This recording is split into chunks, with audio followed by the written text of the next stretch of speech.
기독교 하면 예수님이 떠오릅니다. 왜 그럴까요? 예수님으로 인해 생겨난 종교가 기독교이기 때문에 그렇습니다. 기독교의 본질은 하나님의 아들 예수 그리스도를 통한 구원, 이 내용을 가르치고 또 믿는 종교가 기독교입니다. 그래서 예수 없는 기독교는 생각할 수가 없지요. 우리의 신앙은 처음도 예수님, 그리고 따라가는 과정도 예수님, 우리의 끝도 예수님이어야 합니다. 너무 당연한 내용을 제가 지금 말씀을 드리고 있죠. 우리가 예수님을 생각하며 믿음의 길을 갈 때 바르게 설 수 있지만, 그렇지 않고 다른 어떤 것이 중심이 되어버리면 우리 믿음은 바르게 설 수가 없습니다. 전에도 말씀을 드렸습니다마는 어린 아이를, 유치부 아이를 둔 어머님께서 우리 아들 아무개가 예수님을 잘 배우도록 하고 싶어요, 잘 배웠으면 좋겠어요, 그런 얘기를 했어요. 그래서 제가 아동부 선생님들에게 그 이야기를 전했습니다. 그렇죠. 나도 예수님 뜻대로 살고 싶지만은 자녀들도 예수님을 잘 배우면서 예수님의 뜻 안에 살기를 원하는 게 신앙의 부모들의 자세가 아니겠나, 이런 생각을 가지게 됩니다.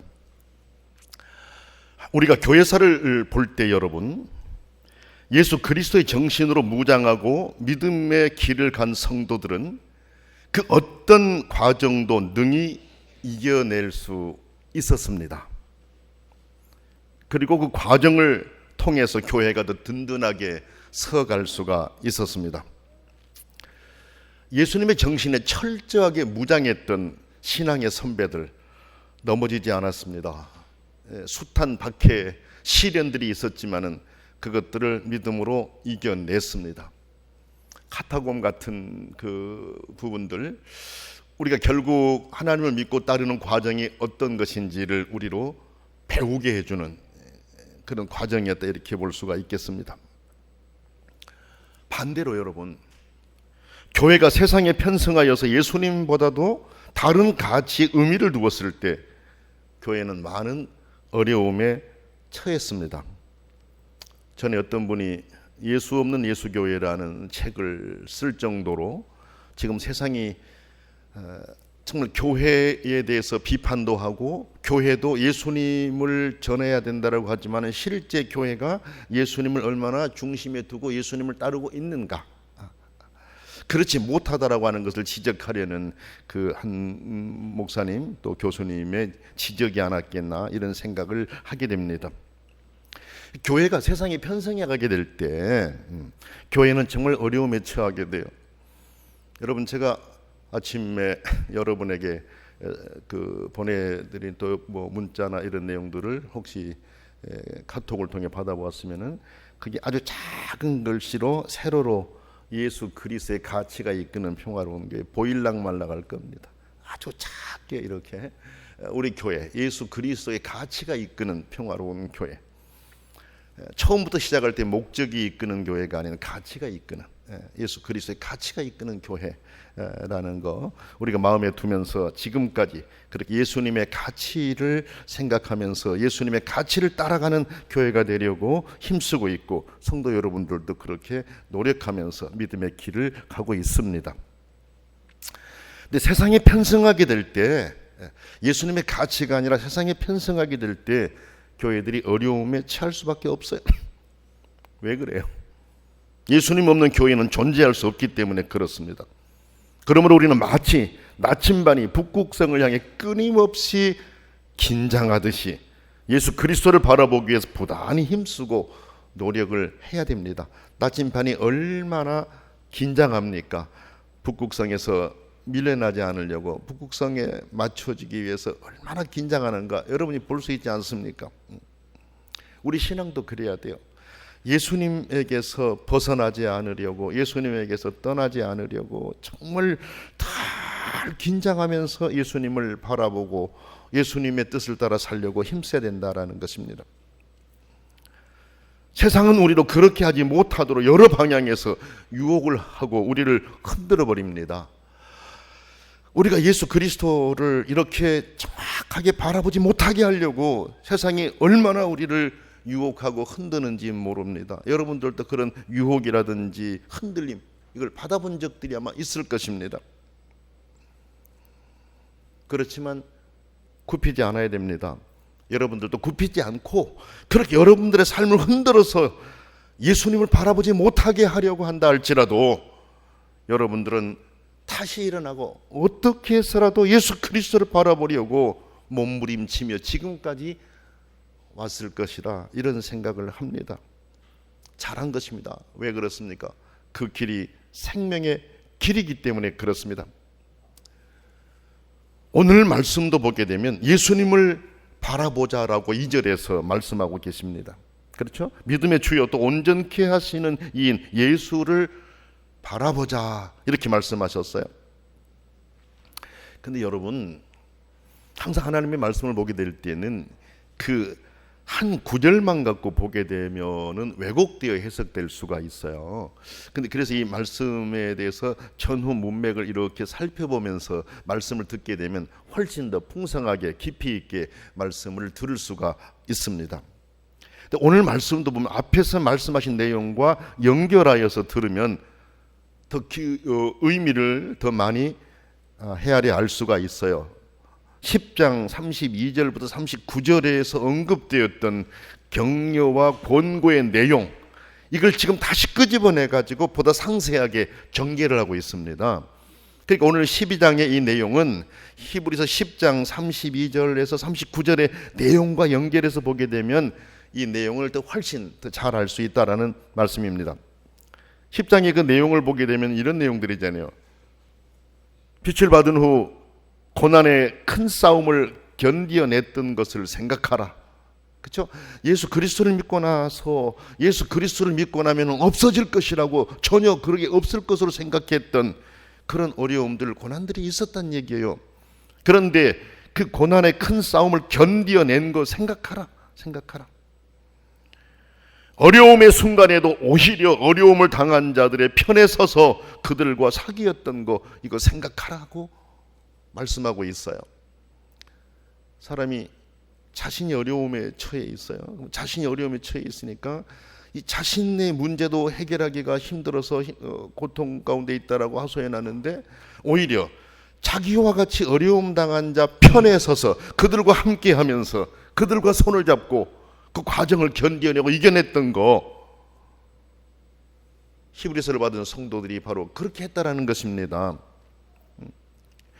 그 어려움 순간에도 오히려 어려움을 당한 자들의 편에 서 있었다라는 겁니다. 그들과 사귀었다라는 겁니다. 하나가 되었다라는 겁니다. 그걸 생각하라고 앞에서 말씀했어요. 갇힌 자들을 동정하고 소유를 빼앗기는 것도 기쁘게 당했다 그랬습니다. 그 재산을 몰수해버리는, 또 감옥에 가다버리고 재산을 뺏어가버리는 이런 것까지도 기쁘게 당했다. 누구 때문에? 예수님 때문에. 예수님 믿기 위해서, 예수님 따르기 위해서, 예수님 따른다는 이유 때문에 감옥에 가두기도 하고 재산도 뺏어가고 이런 상황이 있었지만은 예수님을 놓치지 않기 위해서 그것들이 사라진 것도 기쁨으로 당했다. 그 이유가 뭐라고 했습니까? 하나님이 주실 더 좋은 영구한 소유를 믿었기 때문이다. 그래서 이겨냈다. 이걸 기억하고 생각하라. 이렇게 10장에서 말씀하고 있어요. 쉬운 일이 아니죠, 여러분. 그렇잖아요. 우리가 하나님께서 내 소유를 다른 사람들이 뺏어갔다고 생각할 때 하나님께 그 감사함, 기쁨을 받아들이기 쉽지 않잖아요. 그렇잖아요. 소유에 대한 애착이 많은 게 사람들이잖아요. 그렇죠? 오히려 하나님께 드려야 될 부분도 우리가 못하는데 있는 것만 이제 뺏겠다고 생각할 때 얼마나 속상하겠어요. 그걸 기쁨으로 당할 수가 있겠습니까? 그런데 당시 히브리서의 말씀을 받는 이 성도들은 기뻐했다라고 했어요. 하나님이 주실 더 좋은 영구한 소유를 믿었기 때문이다라고 말씀하고 있어요. 그러면서 담대함을 간직하고 인내하며 상급을 향해 나아갈 것과 믿음의 사람답게 더 좋은 믿음으로 앞을 향해 나가라고 권면을 했어요. 왜? 전에도 그렇게 했기 때문에 더 그렇게 살아가라는 것입니다. 뭐라고 또 말씀했습니까? 믿음의 길에 뒤로 물러서지 말라. 믿음의 길에 뒤로 물러서지 말라라고 말씀하셨어요. 왜? 물러서면 하나님께서 기뻐하시지 않으신다라고 했습니다. 이것은 우리에게 뭐를 지금 말씀하시려는 거죠?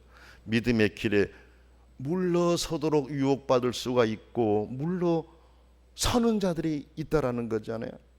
그래서 믿음의 길에 물러서지 말아라. 물러서면 하나님께서 기뻐하지 않으신다. 더 구체적인 내용이 이렇게 나오잖아요. 왜냐하면 우리는 뒤로 물러가 멸망할 자가 아니라 오직 영혼을 구원한 믿음을 가진 자이기 때문이다. 그래서 우리는 물러가서 멸망할 자가 아니지 않느냐, 오직 영혼을 구원한 믿음을 가진 자이지 않느냐. 그러므로 물러서지 말아라. 믿음은 앞을 향해 나가는 것이다라는 것을 가르치고 있습니다. 지난 우리가 송구영신 예배를 드리면서도 말씀을 드렸죠. 내 믿음이 하나님이 주신 그 시간들을 살아오는 동안 내 믿음이 어떤 상태였었는가를 한번 깊이 점검해 보자. 내 믿음이 퇴보했는가 아니면 앞을 향해서 더 전진했었는가, 이것들을 우리가 살펴보자라고 말씀을 드렸었어요. 성도 여러분, 지난날의 후회를 반복하면서 계속 그 자리에 머무르는 거, 이건 아닙니다. 후회를 고쳐서 새로운 마음으로 주님이 원하시는 자리로 나아가야 하는 것이죠. 후회를 아무리 많이 한들 무슨 소용이 있겠습니까? 후회하고 다시 또 그렇게 하나님이 기뻐하신 일을 하지 않는다면 차라리 후회할 필요가 없지요. 그렇지 않습니까? 후회를 반복하며 그 자리에 머무는 거, 이건 올바른 신앙이 아니에요. 후회를 고쳐서 새로운 마음으로 주님이 원하시는 자리로 내가 정말 바르게 신앙의 길을 살아가고 싶은데 의지대로 앞을 향해 나가야 됩니다. 우리 믿음의 선배들이 그렇게 살았습니다. 그래서 이제 지금 12장 바로 앞에 11장에서는 그 믿음의 선배들이 그렇게 살았다라는 것을 이제 예시를 하고 있어요.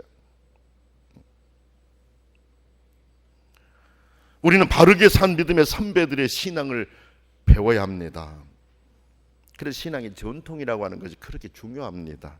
좋은 전통이 세워져서 그 좋은 전통 안에 신앙을 이어가는 것, 너무너무 귀한 것입니다. 그래 우리들은 좋은 전통을 내가 지키려고 하고 그 좋은 전통을 물려주려고 해야 돼요. 성경에서 그 신앙의 좋은 전통을 우리에게 물려줬기 때문에 오늘 교회가 이만큼 성장하고 부흥할 수 있다는 거, 한국교회, 세계교회가 알 수 있는 부분들 아닙니까, 여러분? 자, 그리고 여러분, 신앙의 선배들의 신앙도 배워야 되지만 그런 위대한 신앙을 우리 삶에 적용하려고 해야 됩니다. 그래서 하나님은 말씀의 위대한 믿음의 선배들의 신앙을 요약하여서 우리에게 전해 주었던 것입니다. 그렇다면 우리도 신실하고 아름다운 믿음의 길을 걸어서 우리의 소중한 믿음을 함께하는 이들에게 잘 전수해 줄 수 있어야 하겠습니다. 오늘 말씀 보니까 1절에 인내하며 믿음의 경주를 잘하라, 이렇게 말씀하십니다. 믿음의 길은 나만이 가는 길이 아니라고 했습니다. 앞서가신 믿음의 승리자들이 우리를 응원하고 있다라고 알려줬습니다. 그렇죠? 많은 증인들이 있다라고 했지 않습니까? 고난과 어려움 속에서도 믿음으로 승리한 선진들을 생각하면서 신앙의 방해가 되는 것들, 구체적으로 나오죠. 거리끼는 것들과 얽매이기 쉬운 죄를 벗어버리라. 믿음의 경주에 집중하라, 이렇게 말씀하고 있어요. 여러분 보세요. 지금 그 증인들이 있고 응원하는 믿음의 선배들이 있다고 했잖아요. 그러면은 우리가 신앙생활 하다가 이거 나만이 겪는 고통이다, 나만이 겪는 아픔이다라고 힘들어하고 지칠 때 우리 믿음의 신앙의 선배들이 그와 같은 것부터 힘들고 어려웠던 것을 겪었던 분들이 우리를 위해서 기도하면서 증인으로서 응원해주고 있다는 것이죠. 이겨내라, 이겨내라. 이 길 뒤에 승리의 길이고 기쁨이 있다. 우리도 그와 같은 거 겪어왔다라는 거, 이겨내라라고. 그게 지금 여기에 12장 1절에서 말씀하고 있는 거예요. 우리에게 구름같이 둘러싼 허다한 증인들이 있다라고 말씀하고 있거든요. 그렇죠?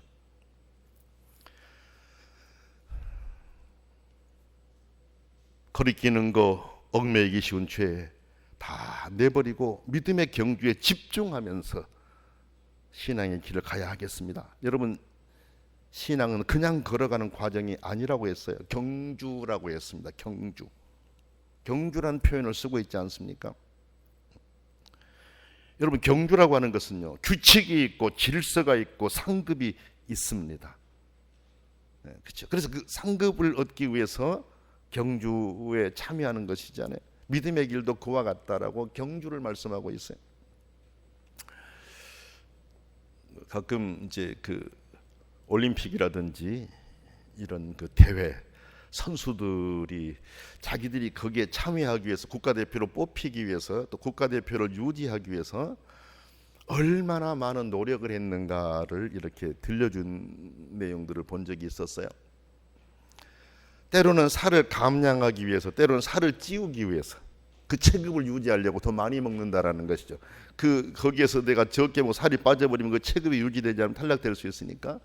그래서 때로는 감량하려고 먹고 싶은 것을 먹지 않고, 어떤 경우는 더 많이 먹어서 그 키로를 채우려고 하고. 경주라고 하는 것은 그와 같은 과정들이 있는 것이에요. 그렇죠? 그러므로 여러분, 새해에는 지금까지 내 믿음이 경주하는 자세로 믿음의 길을 가고 있는지, 아니면 그냥 되는 대로 믿음의 길을 가고 있는지를 자세하게 점검해 보아야 하겠습니다. 그래서 하나님이 원하시는 방향으로, 하나님이 원하시는 모습으로, 바른 믿음으로 나를 구원하신 주님을 기쁘시게 하는 경주가 될 수 있도록, 정말 경주하는 자로 선한 일을 위해서 경주하는 자로 힘쓰면서 믿음의 길을 갈 수 있어야 하겠습니다. 두 번째 보니까 2절에 오늘 제목처럼 예수를 바라보자라고 하고 있어요. 근데 여러분, 성경을 보면 예수님을 어떻게 소개하고 있냐면, 왜 예수를 바라봐야 되는 이유를 설명하고 있어요. 예수님이 믿음의 주요 온전케 하신 분이다. 그래서 예수를 바라보자 했거든요. 이 말의 뜻은 이런 뜻입니다. 예수님은 믿음의 창시자이고 예수님은 믿음의 완성자이다. 이렇게 해석할 수가 있어요. 창시자란 말은 근본이다, 근원이다라고 말할 수도 있는데, 그러니까 예수님은 이 믿음의 창시자이고 완성자이시다. 그래 예수를 바라보자. 예수님의 전체 지상의 삶은 믿음의 모범이셨습니다. 그렇죠? 그래서 그 보네퍼라고 하는 분은 형성으로서의 윤리라고 하는 표현을 썼어요. 유명하죠. 네. 예수님을 닮아가는 삶, 형성이라는 것, 닮아가는 삶이었거든요. 네. 나는 보네퍼가 쓴 책을 읽으면 때로는 무릎 꿇고 읽을 때가 있어요. 네. 왜냐하면 이분은 젊은 나이에 순교했던 분이죠. 그 히틀러와 같은 독재자를 어떻게 해서든 이렇게 밀어내고 싶어서 젊은 날에 목사로서 투쟁하고 감옥에 갇혔었고 이렇게 했던 분이에요. 그가 남겼던 예와 간데 유명한 게, 다른 사람들이 비판이 많고 그러니까 어떻게 목사로서 폭력에 가담할 수 있느냐라고 이제 비판하고 그러니까 이런 이야기를 했어요. 지금 도로에 수많은 사람들이 지금 걸어가고 있는데 버스가 한 대 지나간다. 이제 버스에 승객들이 가득 차 있고, 근데 버스 기사가 술이 너무 많이 취해, 곤드레만 술이 취해 있어서 운전을 제대로 못하고 가다가 길거리 있는 사람들을 다 채우고 이렇게 운전해 간다는 얘기죠. 그러면 어떻게 하는 것이 가장 잘한 것이냐? 버스 기사가 술이 취해서 다 차로 밀고 가서 죽여버린 사람들 장례 치르는 것이 바람직한 것이냐, 아니면은 술 취한 버스 기사를 끌어내려서 버스에 타고 있는 사람들도 보호하고 길 가는 사람들도 보호하는 어느 것이 옳은 것이냐? 보네포의 주장은 그것이죠. 술 취한 기사를 끌어내려야 된다라는 겁니다. 그래 자기는 목사이지만 그와 같은 일에 참여했다라는 것이었죠. 어쨌든 형성으로서의 윤리. 그래 예수님은 모범입니다. 예수님을 통해 우리가 하나님의 나라에 이를 수 있는 길이 열렸습니다. 그러면 예수님을 바라보고 예수님의 길을 따르는 것 너무나도 당연한 것이죠. 우리가 무엇을 배우고자 할 때 어때요? 좀 잘한 사람들을 보고 배우려고 하지 않습니까? 더 중요한 것은 그것을 처음 만든 사람의 뜻을 알고 따르는 것. 이게 더 중요하지 않습니까, 여러분? 예수님은 믿음의 창시자이십니다. 그러므로 우리는 예수님을 잘 바라보면서 예수님이 무엇을 어떻게 하셨는지를 배워야 됩니다. 그리고 예수님이 어떻게 살아야 한다고 가르치셨는지를 기억하고 예수님을 따라가야 합니다. 이를 위해서는 우리가 예수님을 보다 깊이 잘 알려고 해야 됩니다. 모든 것의 답이 예수라고 하는 것을 우리가 생각하고 믿음의 길을 갈 수 있어야 됩니다. 우리가 예수님을 따르다가 피곤하여 낙심할 수 있지만 그런 상황을 믿음으로 이기기 위해서 예수님이 어떻게 하셨는지를 생각하라. 2장 뒷부분에 3절에 나옵니다. 여러분 보세요. 이렇게 돼 있어요. 예수를 바라보라. 예수님은 어떻게 사셨느냐. 그는 그 앞에 있는 기쁨을 위하여 십자가를 참으사 부끄러움을 개의치 아니하시더니 하나님의 보좌 우편에 앉으셨느니라. 너희가 피곤하여 낙심하지 않기 위하여 죄인들이 이같이 자기에게 거역한 일을 참으신 일을 생각하라 그랬습니다. 여러분 하나님의 아들로서 십자가를 진다라고 하는 거 때로는 부끄러움일 수 있죠. 왜? 능력 많으신 분이 능력이 없어 보이고 아무것도 할 수 없는 힘이 없는 이런 분으로 여겨지는, 그렇죠. 조롱도 했었잖아요. 그런 능력이 있으면 내려와 보라고 조롱도 했었지 않습니까? 그렇지만 예수님께서는 그와 같은 것들을 참으셨지 않습니까? 왜? 우리를 살리기 위함이었어요. 그렇죠? 하나님과 우리 사이를 화해하기 위해서 그렇게 하지 않았습니까? 그 뒷부분에 보세요. 너희가 피곤하여 낙심하지 않기 위해 죄인들이 이같이 자기에게 거역한 일을 참으신 예수님을 생각하라는 것입니다. 죄인들이 예수를 그렇게 거역했지만 예수님은 그 모든 것들을 참았어요. 왜? 그것을 통해 인류 구원을 이루어야 했으니까, 우리에게 기쁨을 주셔야 했으니까, 하나님 나라를 소망으로 주셔야 했으니까. 그렇죠? 그래서 우리는 정말 예수님을 생각하면서 예수님을 바라보고 믿음의 길을 갈 수 있어야 됩니다. 항상 믿음의 길의 기준은 예수님입니다. 그 누구도 아니에요. 그 무엇도 아닙니다. 예수님입니다. 예수님입니다. 예수님의 공생애를 생각하며 살아가야 됩니다. 우리 그 사도신경을 보게 되면 예수님의 공생애가 빠져 있어요. 예수님 사도신경을 보게 되면 우리 신앙 예수님이 탄생하시고 그 다음에 고난받으시고 죽으시고 부활하시고 승천하시고 이렇게 돼 있어요. 공생애가 없어요. 그래서 유명한 신학자 몰트만 같은 신학자가 이런 지적을 했어요. 예수님의 공생애는 다 컴머 속에 포함되어 버렸다. 컴머애가 예수님의 공생애로 함축되어 버렸다. 그러니까 이 컴머를 풀어야 된다. 그래서 우리 신앙 고백에도 예수님의 공생애가 들어가야 된다. 왜냐하면 그리스도인들의 신앙이 예수님이 오시고 나시고 고난당하시고 죽으시고 부활 이런 개념 물론 중요한 진리죠. 그러나 예수님이 어떻게 사셨는지, 무엇을 위해서 어떤 가치를 일하셨는지 이것도 신앙 고백 안에 들어가야 된다라고 주장한 분이 소위 몰트만 유명한 신학자입니다. 나도 그 부분을 굉장히 중요하게 여기는 사람이에요. 어떻든 우리의 신앙은 예수님을 바라보고 가야 돼요. 예수님의 공생의 삶을 바라보면서 우리가 갈 수 있어야 돼요. 그렇죠? 그래야 흔들리지 않고 바른 믿음에 설 수 있기 때문에 그렇습니다. 세 번째 말씀은 어려움이 올 때도 주님을 더 의지하라. 4절에서 11절에 그렇게 말씀하십니다. 우리가 어려움을 당할 때 항상 생각해야 할 것은 하나님이 그의 사랑하시는 자에게 주시는 단련과 훈련을 우리에게 주신다라고 하는 사실입니다. 때로 하나님이 우리를 훈육하시는 것은 우리가 사생자가 아니라 하나님의 자녀이기 때문이다라고 분명하게 말씀하셨습니다. 우리로 하여금 더 굳은 믿음과 소망을 가지게 하시려고 주시는 하나님의 사랑의 훈계라는 사실을 기억하라는 겁니다. 그래서 여기에 징계라고 하는 것을 교육이라고 하는, 교육하시다라고 해석할 수가 있어요. 여러분, 교육한다라고 하는 것은 더 잘 알고 더 바르게 따라가도록 하기 위한 것으로 볼 수 있잖아요. 그러나 징계라고 할 때는 좀 두려움 생각이 들지만 교육이라고 생각하면 좀 다르게 받아들일 수 있잖아요. 그렇죠. 교육의 의미로 우리가 생각할 수 있다라는 것입니다. 그래서 이것들을 잘 감수하면서 믿음으로 견뎌내야 합니다.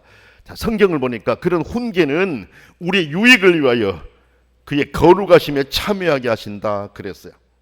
그리고 그 과정을 지나는 동안에는 즐거워 보이지 않고 슬퍼 보이지만 뭐라고 했습니까? 후에는 의와 평강의 열매를 맺는다 그랬습니다. 그 과정을 지나가는 동안 너무 힘드니까 즐거워 보이지 않고 슬퍼 보이지만은, 또 슬퍼하지만은, 그러나 의와 평강의 열매를 맺는다라고 말씀하셨습니다.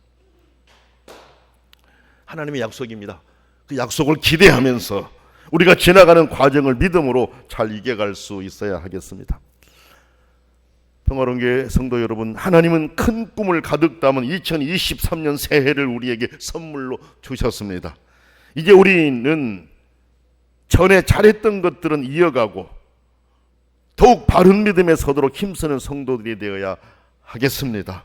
그리고 전에 부끄러워 후회했던 것들이 있다면 이것들을 청산해버려야 됩니다. 하나님이 원하시고 하나님이 기뻐하시는 참 믿음의 사람으로 바뀌어 가야 됩니다. 후회했던 거 붙잡고 가지 마세요. 유익이 없습니다. 절대 유익이 없습니다. 후회했던 거 있다면 이거는 청산해버리고 새해부터는 내가 믿음의 사람이라고 하는 거, 예수의 사람이라고 하는 거, 이거 보여주면서 살아가야 됩니다. 바르지 않은 줄 알면서도 그 길을 계속 걸어간다면 이것은 내 안에 진정으로 그리스도의 신앙의 씨앗이 뿌려졌는지 심각하게 고민해 보면서 가야 됩니다. 성도 여러분, 우리가 바른 믿음에 서기 위해서 예수님을 바라봅시다. 기도하겠습니다. 거룩하신 하나님 아버지, 2023년 새해를 선물로 주셨으니 감사합니다. 예수님을 바라보면서 진정으로 예수님을 사랑하면서 예수님의 가치를 내 마음에 지니면서 예수님이 원하시는 모습으로 믿음의 길을 갈 수 있도록 사랑하는 성도들을 사로잡아 주시고 은혜 위에 은혜를 내려 주옵소서. 예수님의 이름으로 간절히 기도드립니다. 아멘.